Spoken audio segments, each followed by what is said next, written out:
Right now on KCOY-12 Central Coast News at 5, a Cayucas man discovered dead on a trail. Residents think it was a predator that killed him, but officials have another theory. We'll show you the conflicting evidence.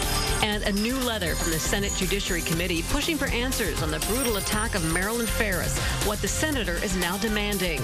And new information in a fatal shooting that killed a Santa Maria man last week, what police now know about the victim. KCOY-12 Central Coast News at 5 starts right now. Live from the largest news team on the Central Coast with important local coverage, this is KCOY-12 Central Coast News at 5 o'clock. Good evening and thanks for joining us. I'm Scott Hennessy. And I'm Paula Lopez. We begin at 5 with a demand for answers in the brutal death of Marilyn Ferris. The Santa Maria woman died 8 days after she was brutally attacked with a hammer. You may recall she was hit with a hammer and sexually assaulted as she was sleeping in her Northwest Side home. Victor Martinez has been arrested by police on several other occasions, and last week, Santa Maria Police Chief Ralph Martin blamed federal and state officials for policies making it difficult for his officers to deal with undocumented immigrants committing violent crimes. In a letter sent today, Senate Judiciary Committee Chairman Chuck Grassley is demanding answers from the head of the Department of Homeland Security, which oversees the nation's immigration service, commonly known as ICE. Senator Grassley wants to know why ICE didn't track Martinez more closely and deport him. He also wrote part of the reason Martinez got out of jail is due to Santa Maria being a sanctuary city. That is not correct. We checked, and the city of Santa Maria has no such policy. Martinez and the other man accused of attacking Ferris are in court Thursday, as they both now face murder charges in connection with her death. Well, a funeral for a Santa Maria tow truck driver who was killed in an accident involving heavy machinery was held today in Santa Barbara. Sergio Roscoe was killed on the property of Smitty's Towing on Betaravia near Blosser on Friday. He was crushed between the winch cable and the side of his tow truck. He was airlifted to a Santa Barbara hospital where he later died. Smitty's didn't want to go on camera but released a statement saying Roscoe was a valued longtime employee. New information tonight in the fatal Santa Maria shooting that left one man dead. Police have identified the victim as Juan Francisco Valdez. The 39-year-old Santa Maria resident was found lying in the middle of Miller Street in downtown last Friday night. Investigators say he suffered multiple gunshot wounds. Now they're looking into the victim's background for any clues as to why someone would want Valdez killed. There are other things that are evolving. Detectives are following up on it. With the identity of the victim being revealed, that will help. And we'll start checking, obviously, his background, his history, his activities leading up to that occurrence. And that will help, likely help put things together for us. So far, no arrests have been made. Investigators are trying to figure out what killed a 63-year-old Cayucas man. Several residents believe the man was mauled by a mountain lion. Stephen Weaver reportedly had gone out to walk his dog Saturday on Hang Glider Hill near Gilbert Avenue, and several hours later his dog returned alone. That prompted several people to look for Weaver. Searchers were able to find Weaver's body, and they tell Cal Coast News that's when they saw a large animal run off that they suspect that animal was a mountain lion. But the San Luis Obispo Coroner's Office does not believe a wild animal killed Weaver. An autopsy report is scheduled for this week. Well, school started today in Santa Maria, and that has safety on the minds of many. With more children than ever in our schools now, it is important to remember those flashing red lights and the stop sign on school buses are there for a reason. KCOY-12's Corey James spoke with some Santa Maria school bus drivers who say far too many people are in too big of a hurry and don't stop. Corey? And Scott, unfortunately, one bus driver tells me that someone this morning completely ignored those flashing lights on the front of his bus and that stop sign that was retracted when one of his students was trying to board. And he says it's really concerning, especially since today marks just the first day of school. Now take a look at some video. This is actually very scary, but it's surveillance footage showing a speeding driver who ignored the flashing red lights and extended stop sign on a school bus. He nearly hit 3 kids who were steps away from getting on. And what you're seeing here happened in Washington back in April, but a Santa Maria school bus driver I spoke with today tells me it happens here too. I was going to pick up that kid when this car just ignored my red signal. As a bus driver, I mean, how does that make you feel? I did not feel good because accident can happen if people would ignore the signs, you know. And that bus driver says the safety of kids getting on and off is top priority. Now, Santa Maria police tells me when a bus is pulled over to the site with its lights on and stop sign out, traffic on both sides need to come to a complete stop sign, or to come to a complete stop rather, until the lights go off and the sign has been pulled back in. Now, coming up tonight at 6, hear what Santa Maria police will be doing this year to help put a stop to all of this. We'll have that part of the story coming up in our next hour. Reporting live in Santa Maria, Corey James, KCOY 12 Central Coast News. Well, now for an update on the massive Rocky Fire that's burning in Northern California. That fire is now 88% contained. It's burned more than 69,000 acres and stretched across Lake Yolo and Colusa counties. Dozens of homes and structures were destroyed during this fire, and thousands of firefighters worked to contain the flames. The cause of the fire is still under investigation. Now, dozens of structures are threatened tonight by the Jerusalem fire. That one's burning north of Napa. The blaze doubled in size overnight to 12,000 acres, chasing people from their homes. The fire is burning south of the massive Rocky Fire, burning 100 miles north of San Francisco. The big fear now, the two wildfires could merge. We are experiencing a little bit of wind shifts, which is dangerous for firefighters because the fire will be burning one way and then all of a sudden start burning a different way. The 70,000-acre Rocky Fire is more than 85% contained and destroyed dozens of homes. The cause of the Jerusalem fire is under investigation. And a sunny day out there today. Let's check in now with KCOY-12 meteorologist Jason Stiff in the First Alert Weather Center. Hi, Jason. Hi. No one would be complaining if we had a lot of rain-bearing clouds to help out with all the fires that are burning around the Golden State, but that is not the case. All the rain a couple states away, mainly in northern Arizona, southern Utah. That monsoonal push moving around that ridge of high pressure. We do have an area of low pressure just off the northern California coast. That has been responsible for bringing us some more of the marine layer, mainly on the central coast, not so much for the south coast. We're still going to have more of that overnight tonight. We'll have a gradual increase in those clouds, generally from Santa Maria southward toward Point Conception. Not as much for San Luis Obispo County. Highs today were very easy to take, those 70s and 80s, but it's getting warmer in Paso Robles, where it was 87 today and 75 this afternoon for Santa Maria. Overnight tonight, there will be some areas of low clouds and fog, but not as widespread as it has been, and mild lows in the upper 50s and lower 60s. More details about the changes coming to our weather in my First Alert weather forecast.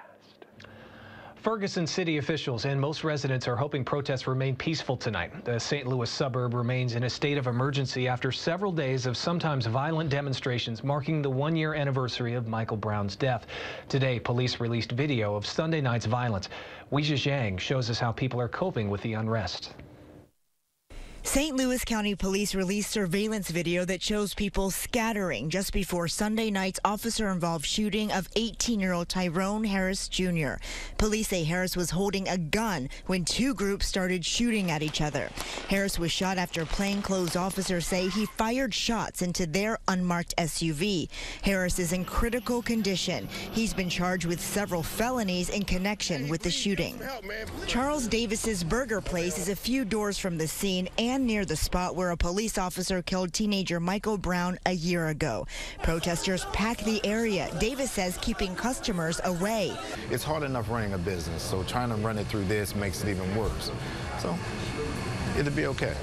Many people who live here in Ferguson blame the tension on a small group of rioters, but overall say the city has made progress. I think they've kind of done a real outreach to get some diversity, like obviously of the police and the city manager. Many of Ferguson's residents are still uneasy, but they are determined to start a new chapter. Weijia Zhang, CBS News, Ferguson, Missouri. 23 people were arrested during Monday night's protests. Officers say demonstrators threw rocks and frozen water bottles at them. A new Reuters poll has Donald Trump leading the field in the run for the Republican nomination. He was back making his rounds on the morning shows while his competitors are fighting for the same kind of attention. Craig Boswell is in Washington with the latest on the presidential campaign. Donald Trump and Fox News appear to have resolved their differences. Glad you're back with us and glad we're friends again. Well, we are friends, Steve. We've always been friends, and it's great to be back with you. The billionaire made no mention of his clash with the network's host, Megyn Kelly, who lobbed tough questions at Trump during the GOP's first debate. Trump remains the top seed in the Republican lineup, according to a new Reuters poll, with twice as many supporters as his closest competitor, Jeb Bush. The former Florida governor has announced he will step up his criticism of Hillary Clinton in a foreign policy speech at the Reagan Library tonight. He'll argue that the Democratic frontrunner shares some of the responsibility that led to the rise of the Islamic State. Jeb Bush plans to tie the strength of the Sunni militant group to the departure of U.S. forces in Iraq in 2011. It was his brother George who authorized the departure, but Jeb will argue President Obama and Hillary Clinton could have stopped it. Campaigning in New Hampshire, former Secretary of State Hillary Clinton singled out Florida Senator Marco Rubio. When one of their major candidates, a much younger man, the senator from Florida, says there should be no exceptions for rape and incest, that is as offensive and as troubling a comment as you can hear. And today on CBS This Morning, Ben Carson waded into the abortion debate. I am totally opposed to killing babies. The neurosurgeon has gained ground after his closing statement in last week's debate. Craig Boswell, CBS News, the White House. Former First Lady Nancy Reagan is inviting 16 Republican presidential candidates to participate in a debate at the Reagan Library. The debate will be hosted by CNN on September 16th. The candidates will be broken up into two groups for two back-to-back debates, unlike the Fox debates that were split apart by several hours. The only announced Republican candidate for president who has not yet been invited is former Virginia Governor Jim Gilmore. The Reagan Library is in Ventura County. Presidential candidate Rick Perry has stopped paying his campaign staff in Iowa, New Hampshire, and South Carolina. The pay freeze comes after slow fundraising that has left his 2016 campaign cash starved after only 2 months. Perry has struggled to build momentum in his second bid for presidency, but several staffers have said that they are staying put as volunteers. 1 year ago today, the world lost actor and comedian Robin Williams. The 63-year-old was found dead in his California home. The coroner in Marin County ruled his death as suicide by hanging. His widow said Williams was struggling with depression, anxiety, and the early stages of Parkinson's disease when he died. Williams won an Oscar for his work in the movie Good Will Hunting. Several of his other films, including Mrs. Doubtfire and Patch Adams, were also huge hits. Well, local Santa Maria kids starting their first day of school today, but it was also the first day for Santa Maria's newest school, Jimenez Elementary. We'll show you the brand new school and what the kids were saying about their big day. And amidst talk of an impending El Nino, one business is booming, roofers. More about the scramble homeowners are in trying to get their roof fixed in time. Live, Scott Hennessy, Paula Lopez, and meteorologist Jason Stiff. KCOY-12 Central Coast Local News. Live at 5.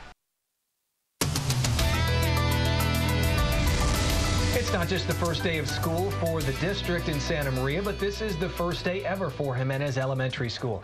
Our Natalie Tavidian reports around 800 students walk through the doors for the first time. It's the first day of school. Kimberly Olmedo is having a hard time saying goodbye to her new puppy. Tell me what grade you're going into. Second grade. The second grader says she's ready for school, though. What are you most excited about? That I'm going to the school and I'm going to second grade. Parents taking photos. These kids are among 800 students coming to Jimenez Elementary for the first time. I have a very strong feeling that they will have a special bond because they are actually the first students to walk on this campus, and they get to set the tone for students in the future. So what an exciting time for them. It's fifth grade. Jimenez Elementary School is the 20th and the newest school in the Santa District. Are you ready to get back to school? Yes.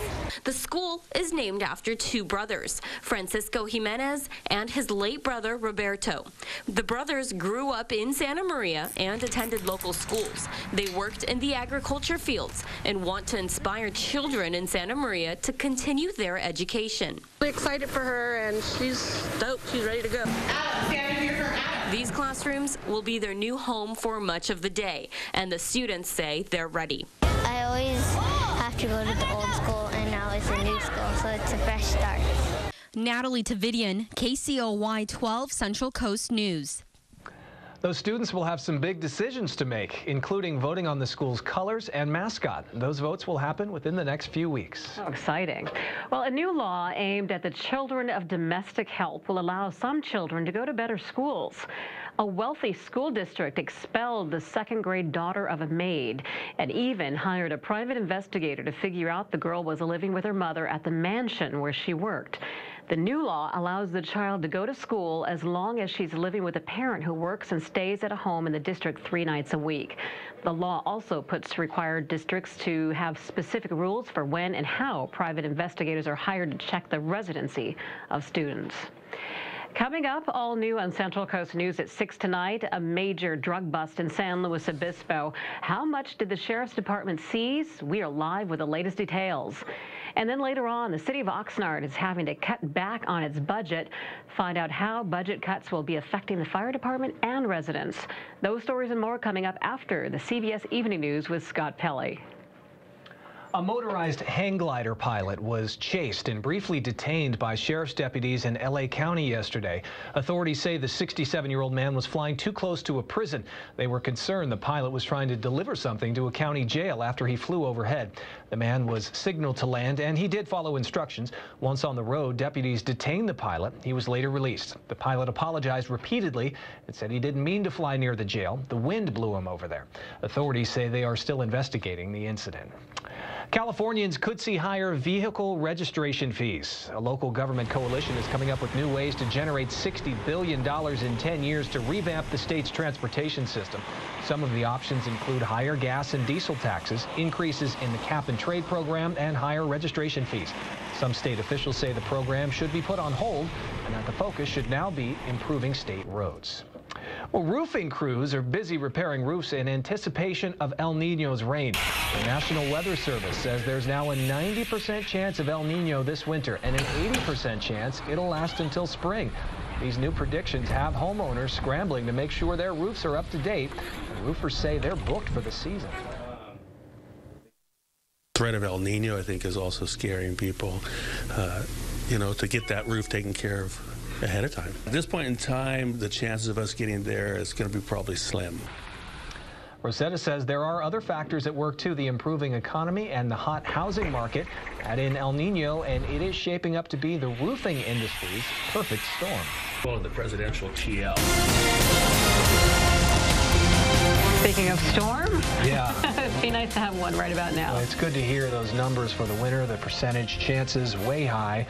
What we can expect in the days ahead, Jason has that for us now. Yeah, it's nice to have the odds in our favor. Doesn't guarantee anything, but it's much better than having a 10% chance of above average rain. So at least the odds in our favor. We're going to continue to monitor that all the way through the autumn and the winter, but fortunately it is looking better. Outside, looking pretty nice. We have a lot of sunshine. The marine layer trying to push on shore. Speaking of which, Jimenez Elementary marine layers. That's them. Have gray and blue. I was just thinking about that during the story earlier. There you go. So there you go. That's the mascot.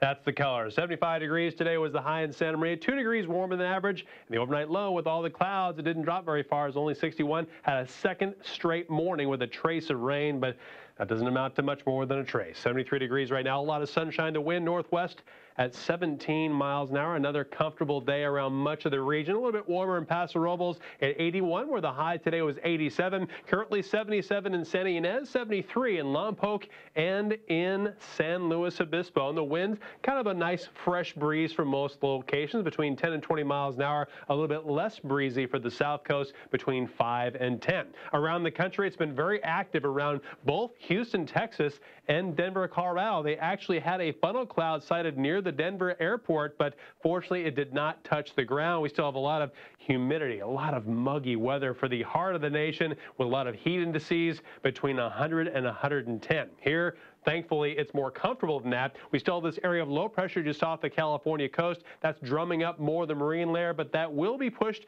further and further to the north as we progress through the end of the week into this coming weekend. The two ridges of high pressure that are bookending California are going to merge and bring us a lot more sunshine and a lot more heat. But before we have that, we're still going to have more of the low clouds and fog, mainly from areas around Santa Maria southward toward Point Conception for both tonight and tomorrow morning, and also into Wednesday night into Thursday Thursday morning. We'll still have a lot more sunshine for the afternoon hours, and there will be a warming trend for us. And right now, unfortunately, it doesn't look like the monsoonal flow is going to start pushing our direction. The wind, not a problem offshore, 10 to 20 to 25 knot gusts in the seas, 3 to 4 foot swells. So here's your forecast. Still more low clouds and patchy fog tonight, but not quite as extensive as it has been. Expecting a low of 60 and a high of 78 degrees for Santa Maria, also 78 degrees for Orcutt, 80 degrees for high in San Luis Obispo, up to 90 degrees for Paso Robles, and 70 warm degrees for Pismo Beach with some low clouds and fog early, but a lot of afternoon sunshine too. For the South Coast, expecting even more sunshine here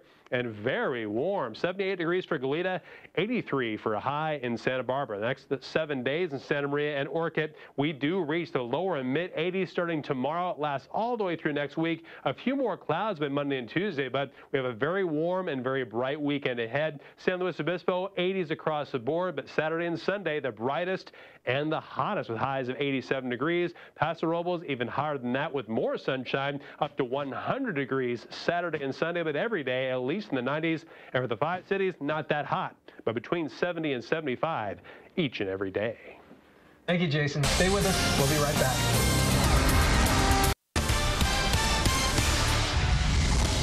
United Blood Services is hosting its first ever blood drive in Orcutt. The blood drive will happen Saturday starting at noon. UBS is teaming up with Domino's Pizza, and those who donate blood will get a gift card for a free pizza.